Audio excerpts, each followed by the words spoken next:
This is Lord of Limbo, and today I'm going to share some chilling stories of people who almost didn't make it out after exploring abandoned places.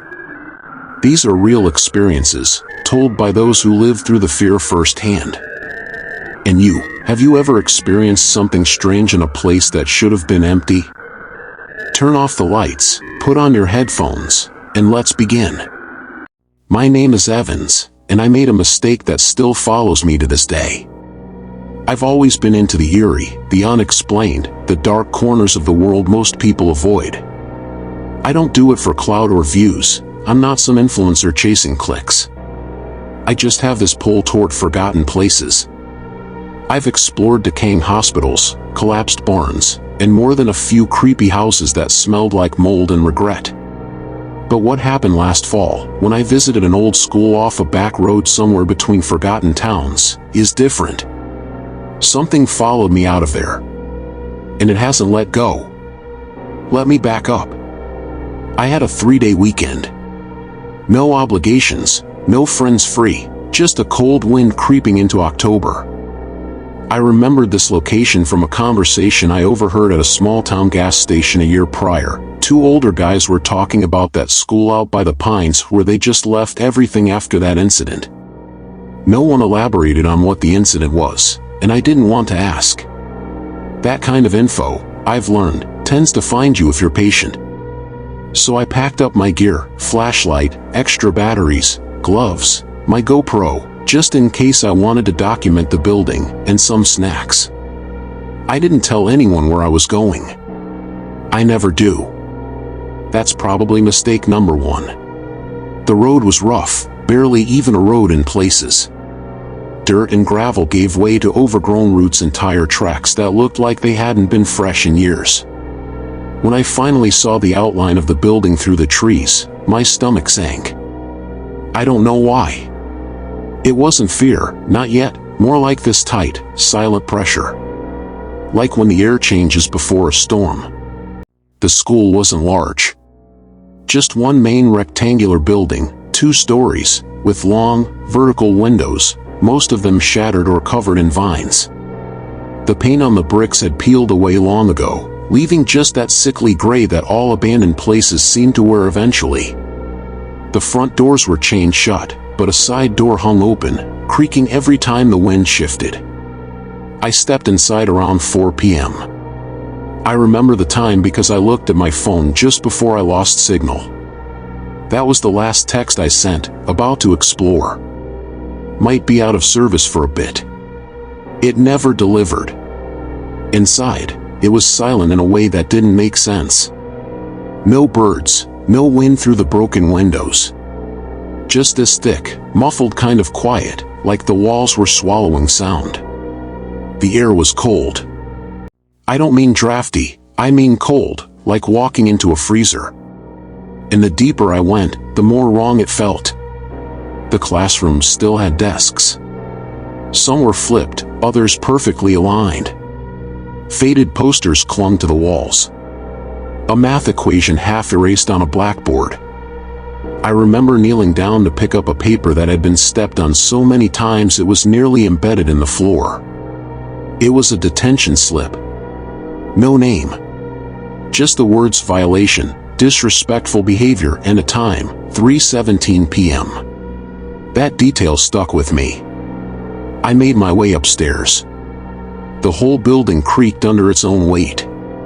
There was water damage in the ceiling, and patches of mold like black handprints stretching down the walls. One classroom door was shut.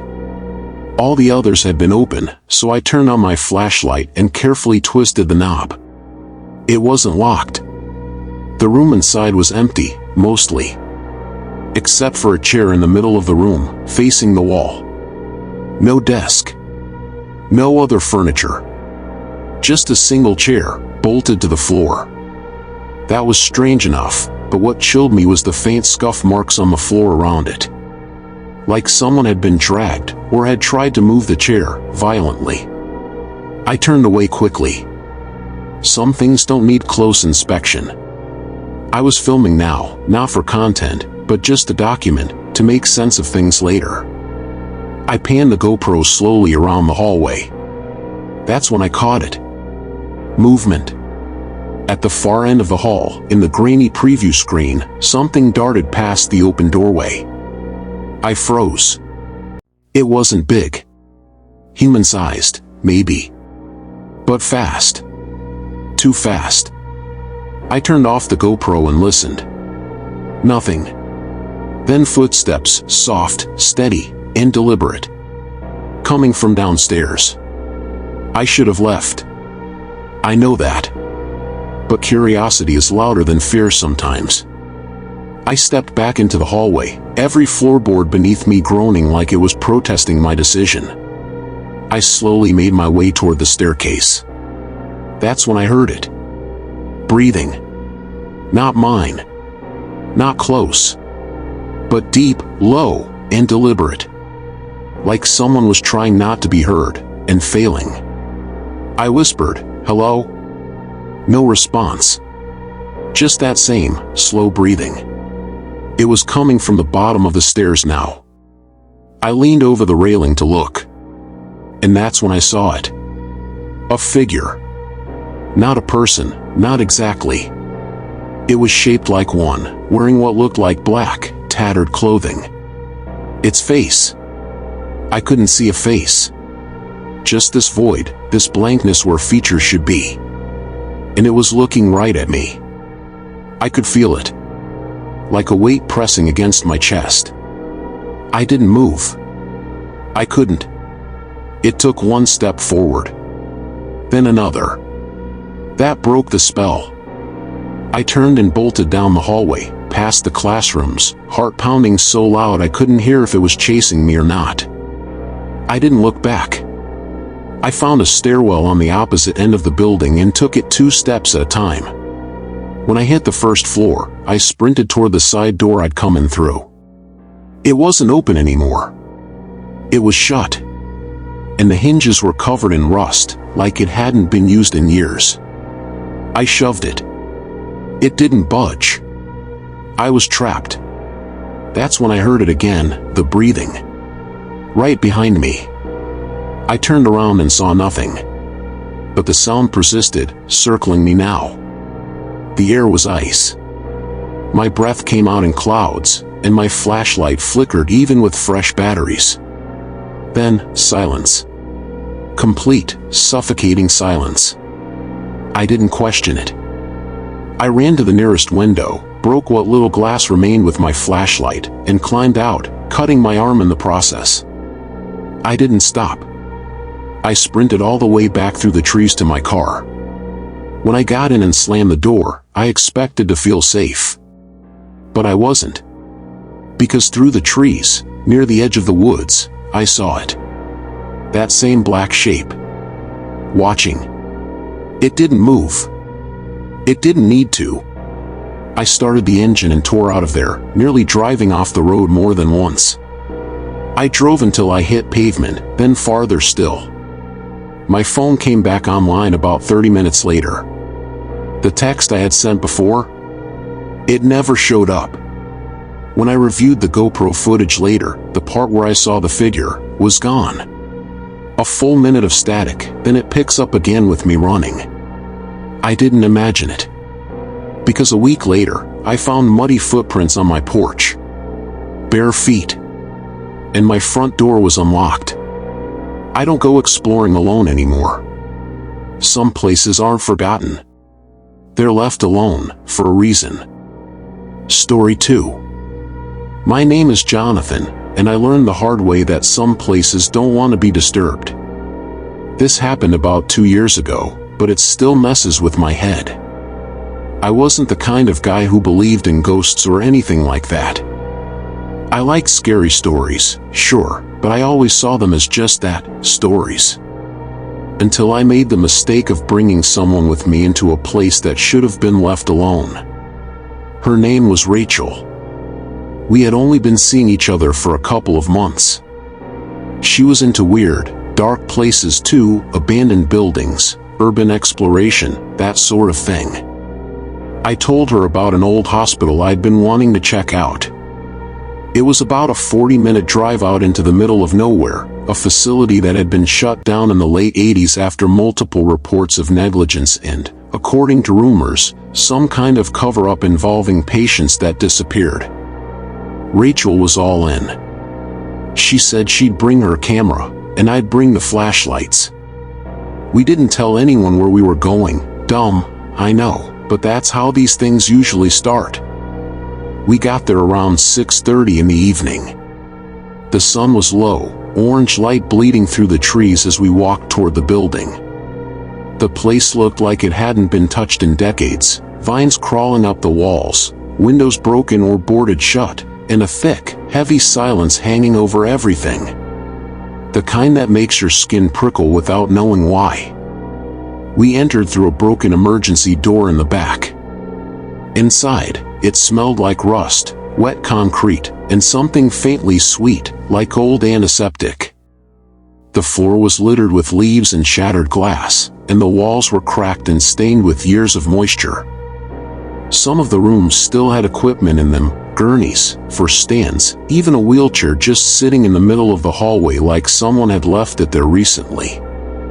Rachel was snapping pictures and wandering ahead, excited by everything. I followed close, keeping my flashlight pointed around corners. It was quiet, but not the kind of quiet you expect. It was thick. Dead. Like even the air was trying not to make a sound. About 15 minutes in, we came across a room that still had a sign hanging above it, Psych Ward B. The door was slightly open. Rachel pushed it the rest of the way and stepped inside. That's when things shifted. Immediately, the air got colder. Noticeably colder. Our breath started fogging, and the flashlight flickered. I tapped it, thinking the batteries were dying, but they were brand new. I told Rachel we should leave that room, maybe just check the rest of the hospital and not push our luck. But she was already inside, staring at the far wall. There was writing on it. Lots of it. Carved into the plaster, over and over. I didn't leave. The same sentence, repeated dozens, maybe hundreds, of times. Some looked old. Others looked fresh. I remember whispering, "We should go." She turned to look at me, and for a split second, her expression wasn't hers. It's hard to explain. It looked like Rachel, but her eyes, they just weren't right. Like they weren't focusing on me. Like something else was looking through her. She blinked hard, shook her head, and suddenly she was back to normal. But she looked shaken. "Let's go," she said. "Now." We backed out of the room. I pulled the door closed behind us. The hallway was darker now. Not just from the fading light outside, it felt like the building itself was dimming. I tried checking the time on my phone, but the screen wouldn't turn on. Neither would hers. We started heading back toward the entrance, retracing our steps. But it wasn't there. We turned corners we knew we had come from. Past rooms we didn't remember seeing. The same wheelchair showed up twice, facing different directions each time. Rachel stopped walking at one point, breathing heavily, and said, "I hear someone talking." I listened. At first, I heard nothing. Then I did. It sounded like whispers. Right behind the walls. Not clear enough to make out words, but urgent. Like someone was trying to warn us, or maybe lure us. We picked up the pace. Turned another corner, and there it was, the staircase. Only, it wasn't the one we came up. It was narrower. Dustier. The walls on either side were scraped, like something large had been dragged up or down repeatedly. We hesitated, then started down. Halfway down the steps, the temperature dropped again. My flashlight went out. Total darkness. Rachel grabbed my arm. I could feel her shaking. Then, from above us, footsteps. Slow. Heavy. deliberate. Coming down the stairs. I didn't wait to see who or what it was. We bolted the rest of the way down, nearly falling, and hit a corridor that looked unfamiliar. Everything looked unfamiliar at that point. That's when we heard the door slam behind us. We turned. No one was there. But the sound kept echoing. We ran, not knowing where we were going. Just running. Then we reached a hallway that looked somewhat like where we started. Rachel shouted, "There! The door!" And sure enough, the emergency exit we came through was just ahead. But it wasn't open anymore. It was welded shut. We stood there in disbelief, Rachel reaching out to touch the metal. That's when the lights, the dead, disconnected ceiling lights, flickered on for a second. Just long enough to show a shadow moving behind us. When we turned, the hallway was empty. No footsteps. No voices. Just that overwhelming feeling that we were not supposed to be there. That something was watching. That something was deciding. Suddenly, we heard a loud bang, like a door being kicked open somewhere nearby, followed by dragging, something heavy, scraping along the floor. We didn't wait to see what it was. We kicked one of the boarded windows until the wood cracked, and we crawled out through broken glass and vines. We ran to the car, didn't look back, didn't speak until we were miles down the road. When we finally got service again, both our phones rebooted on their own, and the time on both was exactly 3:17 a.m. We had only been there an hour. Maybe 2. But somehow, nearly 8 hours had passed. Rachel wouldn't talk about it after that night. We eventually stopped seeing each other. She told me she kept hearing scratching at her window for a week straight after that. Said she moved apartments and left no forwarding address. I still dream about it sometimes. The whispers. The shape behind us. And those words carved into the wall. I didn't leave. Maybe none of us do, really. Not completely. Story 3.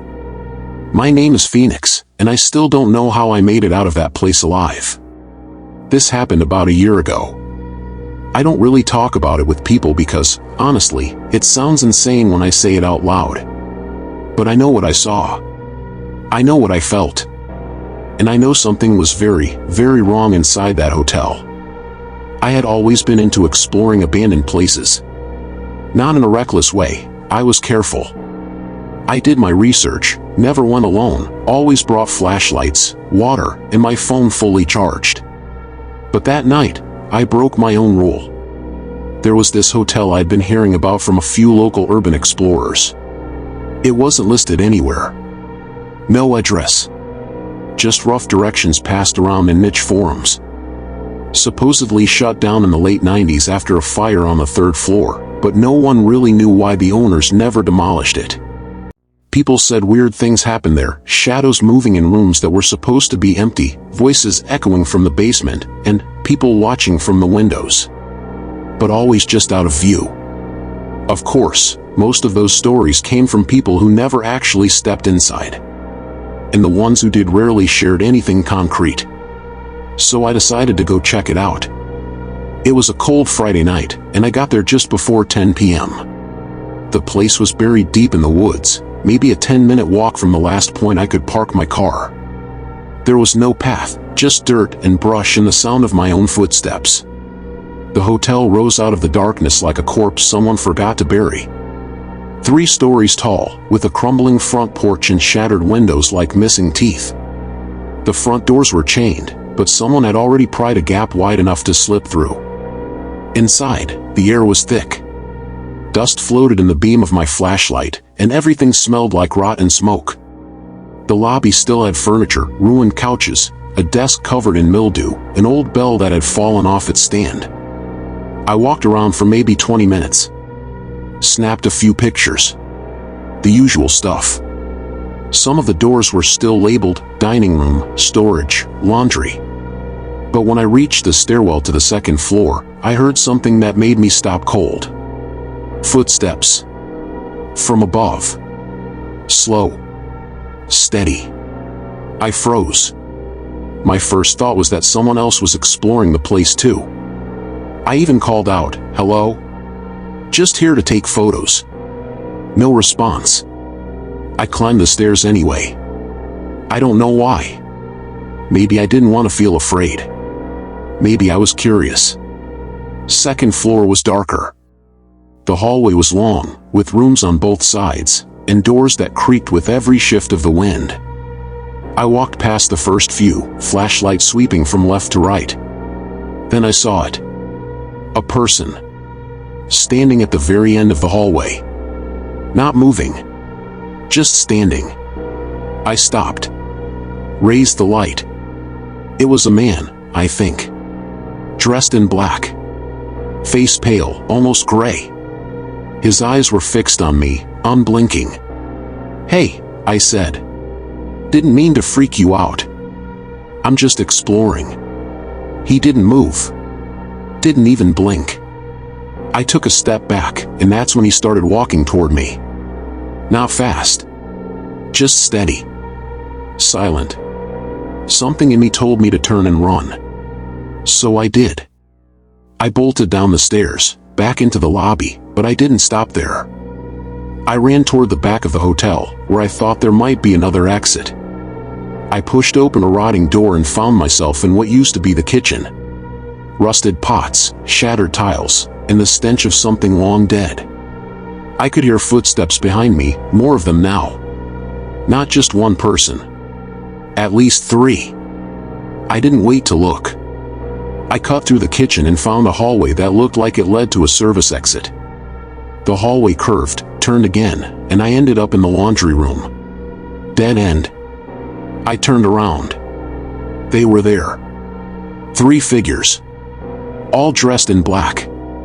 Faces pale, lifeless. Like wax.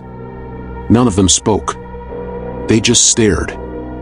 And then, they started walking toward me. I screamed. I threw a broken laundry basket at them and ran past, shoving one to the side. He didn't even react, just turned around slowly and kept following. I ran blind. Through more corridors, past collapsed walls and mold-covered furniture. Eventually, I saw moonlight. The dining room had a broken window. I didn't think. I just jumped through it, cutting my arm on the way out. I didn't care. I hit the ground outside and ran toward the trees. I didn't stop until I reached my car, bleeding, shaking, and gasping for air. When I turned to look back at the tree line, I saw them. 3 figures.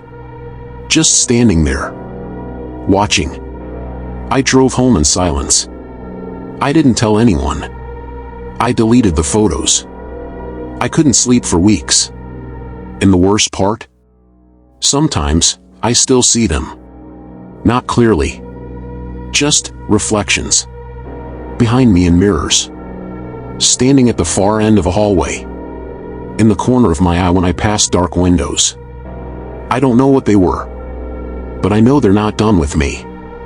If you've made it this far, thanks for listening. Whether you believe in the paranormal or not, some places just carry a darkness you can't explain. If you've ever experienced something similar, or have your own story to tell, feel free to share it in the comments. This is Lord of Limbo, and I'll see you in the next descent into the unknown.